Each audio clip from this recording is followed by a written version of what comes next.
Hello students, welcome to GRD classes.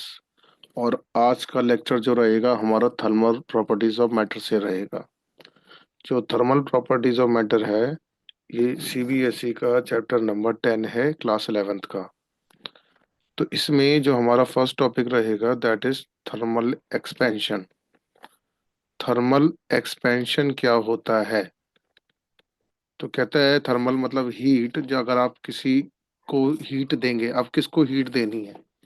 तो कहता है ये सॉलिड बॉडीज होती हैं, उनको हमें हीट देनी है, जिसके कारण उनके अंदर एक एक्सपेंशन प्रोड्यूस होता है। अब ये एक रॉड हो सकती है, प्लास्टिक की बॉडी हो सकती है, और कोई भी एक ऐसा सॉलिड ऑब्जेक्ट हो सकता है जिसको हमें हीट देकर एक्सपेंड करना है, जिसके अंदर एक्सपेंशन प्रोड्यूस हो। Delta L, delta V, delta A. तो ये जो डेल्टा एल बोला है that is called longitudinal strain, or you can say change in length हो। Delta V del change in volume हो। Delta A that is change in area हो। क्या सिर्फ सॉलिड ही ऑब्जेक्ट को गर्म करके हीट करके एक्सपेंशन हो सकता है? कहता है नहीं। कहता है लिक्विड के अंदर भी एक्सपेंशन होती है। ठीक उसी तरीके से गैसेस के अंदर भी एक्सपेंशन होती है। तो कहता है कि जो थर्मल एक्सपेंशन होता है, कहता है almost all solids, comma, liquids and gases expand on heating. The increase in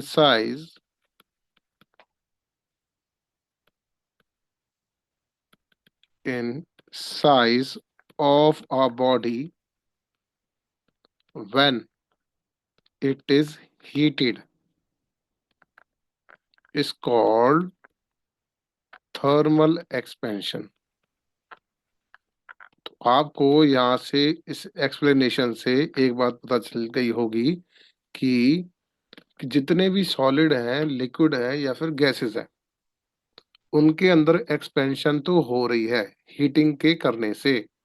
ये जो increase in the size of a body है, ये साइज ऑफ अ बॉडी ये वॉल्यूम के टर्म में हो सकता है, लेंथ के टर्म में हो सकता है, और एरिया के टर्म में हो सकता है। क्लियर? तो इसके बाद जो थर्मल एक्सपेंशन के बाद इसके अंदर जो सब टॉपिक बनते हैं दैट इज फर्स्ट, सबसे पहले आता है इसका types. Types of expansion. Expansion के जो टाइप है दैट इज, पहला है लीनियर एक्सपेंशन।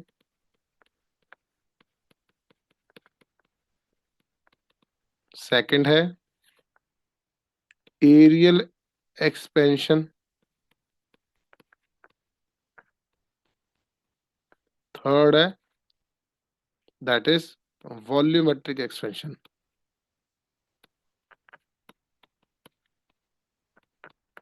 तो वॉल्यूमेट्रिक एक्सपेंशन का दूसरा नाम क्यूबिकल एक्सपेंशन भी होता है,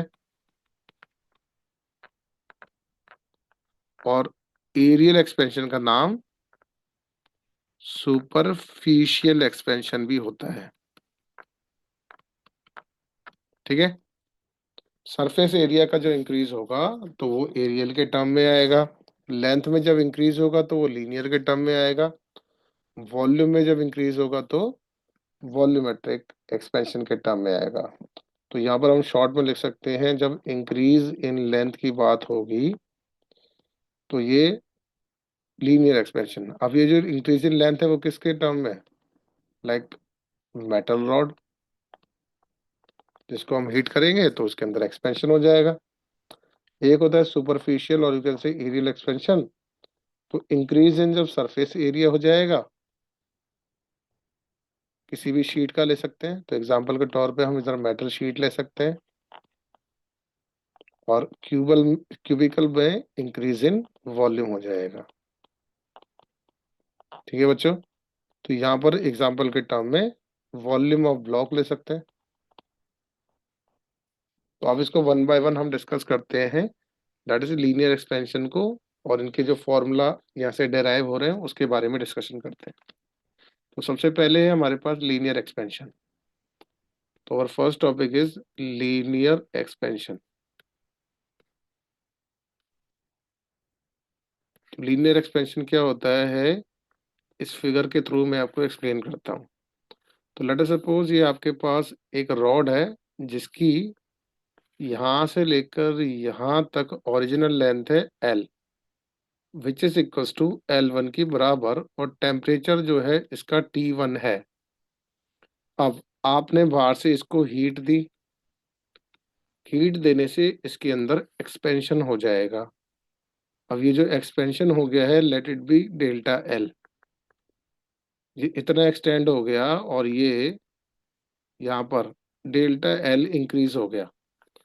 अब जो न्यू ओरिजिनल लेंथ हो गई है वो यहाँ से लेकर यहाँ तक, दैट इज L2 हो गई है।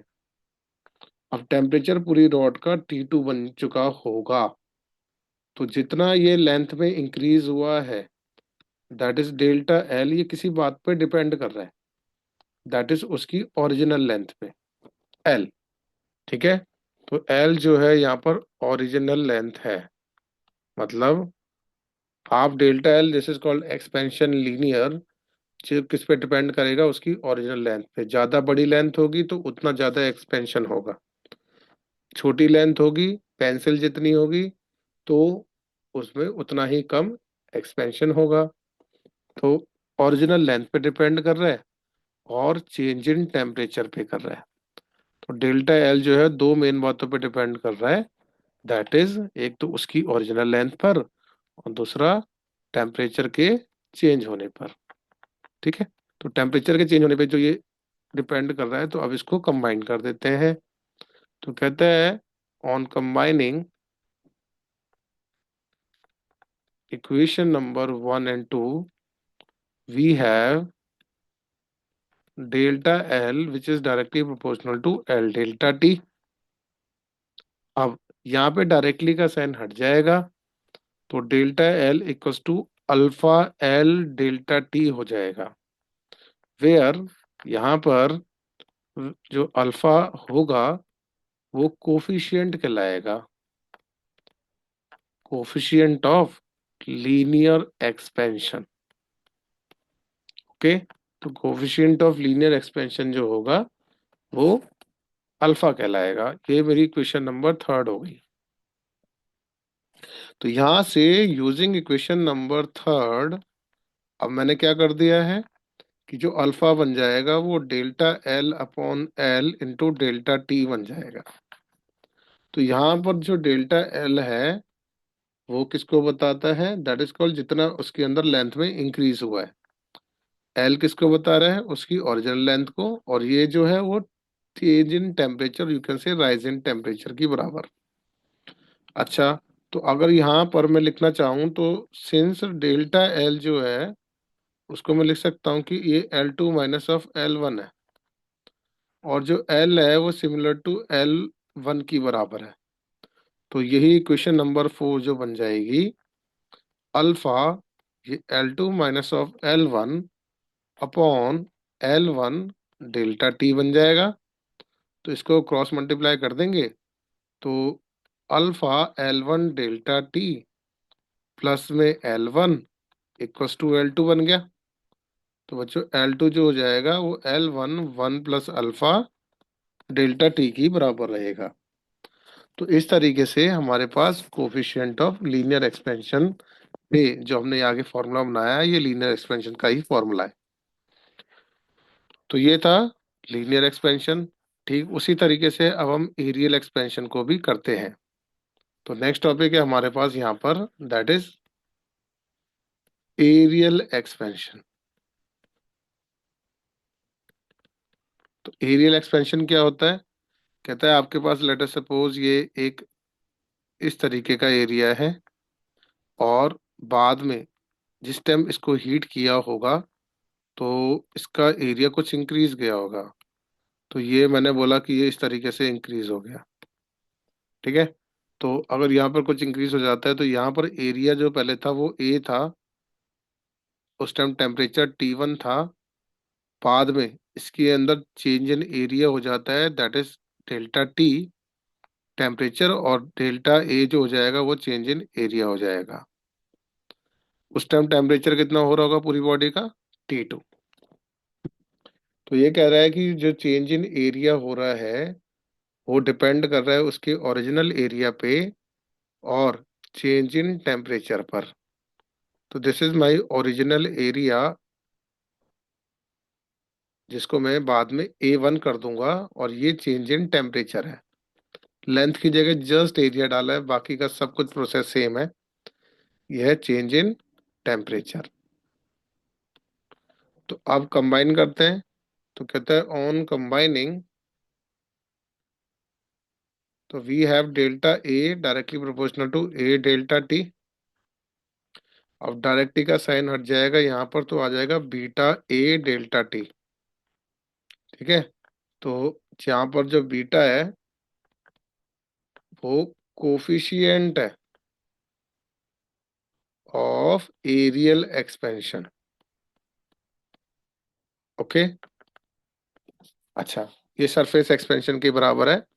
तो ये क्वेश्चन नंबर हो जाएगी, पहले मेरे पास फर्स्ट, फिर सेकंड, ये क्वेश्चन नंबर थर्ड थी। तो अब डेल्टा ए को क्या लिखा जा सकता है, तो यूजिंग थर्ड, तो अब हम क्या करेंगे, इसको A2 माइनस ऑफ A1 कर देंगे। थर्ड इक्वेशन में इसको बीटा को बीटा लिखे रहने देंगे, ए को A1 कर देंगे।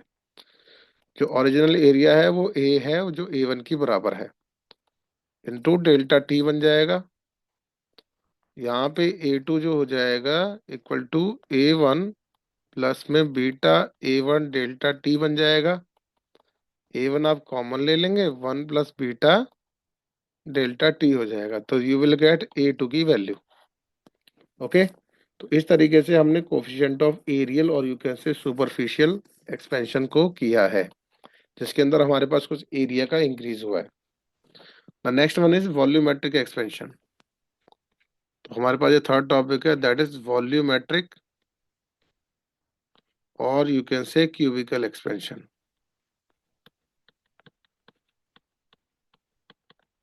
तो मैं यहाँ पर क्यूबिकल एक्सपेंशन की फिगर जो है, अब आप बोलोगे क्यूब बनाओ, तो क्यूब बनाना बच्चों के लिए थोड़ा सा डिफिकल्ट रहता है। तो हम इस तरीके से भी वॉल्यूम को दिखा सकते हैं।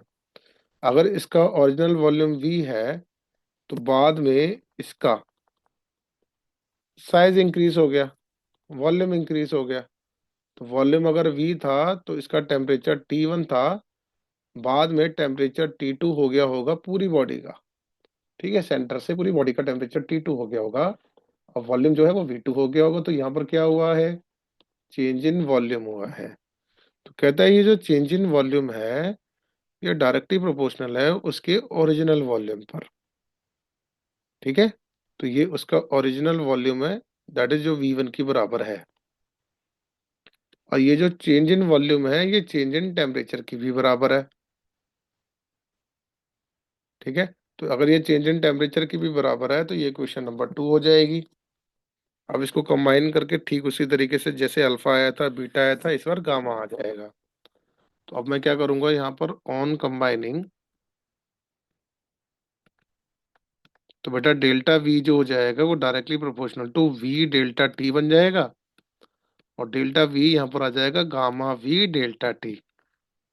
ठीक है, ये मेरे पास इक्वेशन नंबर थर्ड आ गई है। और यहाँ पर जो गामा है वो कोफिशिएंट है, कोफिशिएंट ऑफ वॉल्यूमेट्रिक एक्सपेंशन।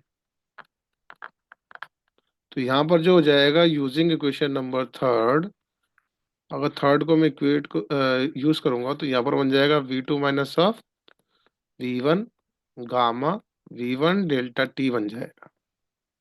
ठीक है। तो यहाँ पर इसके बाद we have V2 equals to V1 plus gamma V1 delta T बन जाएगा, और V1 आपने कॉमन ले लिया तो 1 प्लस गामा डेल्टा टी। तो ये आपके पास V2 की वैल्यू आ जाएगी। तो इस तरीके से हमने कोफिशिएंट ऑफ वॉल्यूमेट्रिक एक्सपेंशन को आगे एक्सपेंड करके हमने इस तरीके का फॉर्मूला निकाला है। तो ये था वॉल्यूमेट्रिक एक्सपेंशन जो हमें करना था। अब इन तीनों की यूनिट, अब तीनों की यूनिट जो है वो सेम है। मैंने पहले क्यों नहीं बताया, ये इसलिए नहीं बताया क्योंकि तीनों का पार्ट सेम ही रहता है। तो यहाँ से डेल्टा एल जो आया है वो अल्फा एल डेल्टा टी आया था। यहाँ से डेल्टा ए जो आया था वो बीटा ए डेल्टा टी के बराबर था।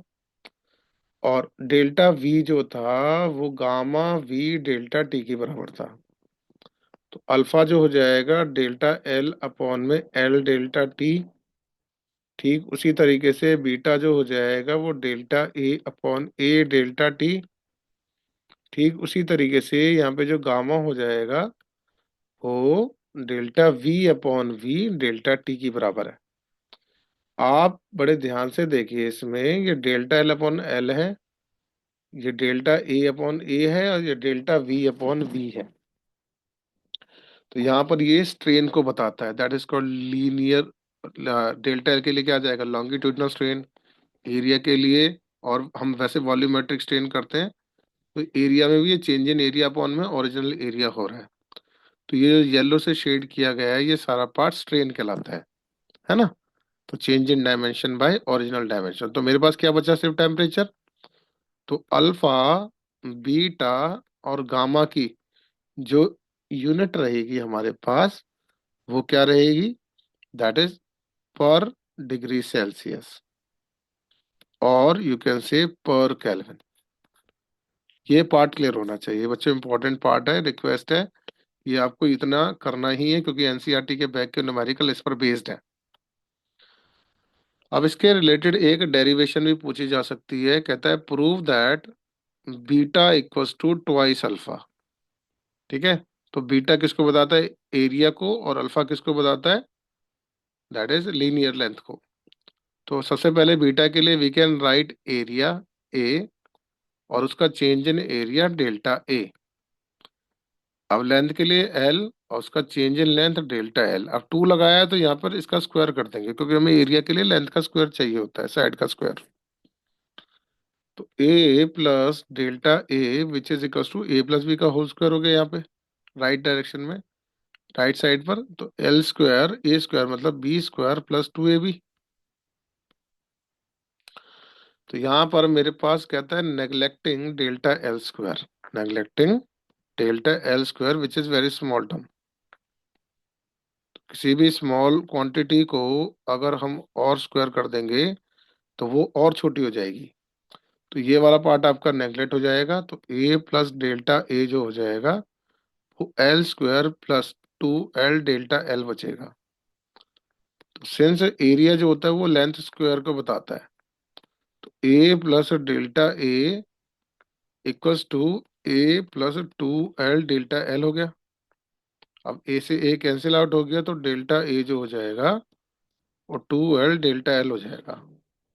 तो बच्चों आपको पता है यहाँ पर डेल्टा ए किसके बराबर है, बीटा ए डेल्टा टी। ठीक उसी तरीके से ये बन जाएगा two L alpha L delta T. तो मैं इसको अल्फा कर देता हूँ, तो अल्फा एल डेल्टा टी। तो यहाँ पर एल एल किसके बराबर हो गया, L square. Beta A delta T equals to two L square alpha delta T. Delta T से डेल्टा टी कट गया, यहाँ पर एरिया से लेंथ स्क्वायर कट जाएगा क्योंकि एरिया लेंथ स्क्वायर के बराबर था यहाँ पे, ऊपर देखो। तो beta equals to twice alpha की वैल्यू आ जाती है। तो आई होप कि आपको ये वाला पार्ट क्लियर होता है। तो मेरी तरफ से एक होमवर्क है कि आप प्रूव करिए, prove that gamma equals to thrice alpha. तो इसमें मैं जस्ट आपको हिंट दे रहा हूँ, ये v प्लस डेल्टा वी बन जाएगा, और ये l प्लस डेल्टा एल का क्यूब बन जाएगा। इतनी हेल्प मैंने आपकी कर दी है। तो रिक्वेस्ट है, इस वीडियो को पहले ऊपर से बिल्कुल स्टार्टिंग से देखेंगे और बाद में इस क्वेश्चन को सॉल्व करेंगे। इफ एनी डाउट, कोई भी डाउट होता है आपको, तो please contact on my number. Thank you very much.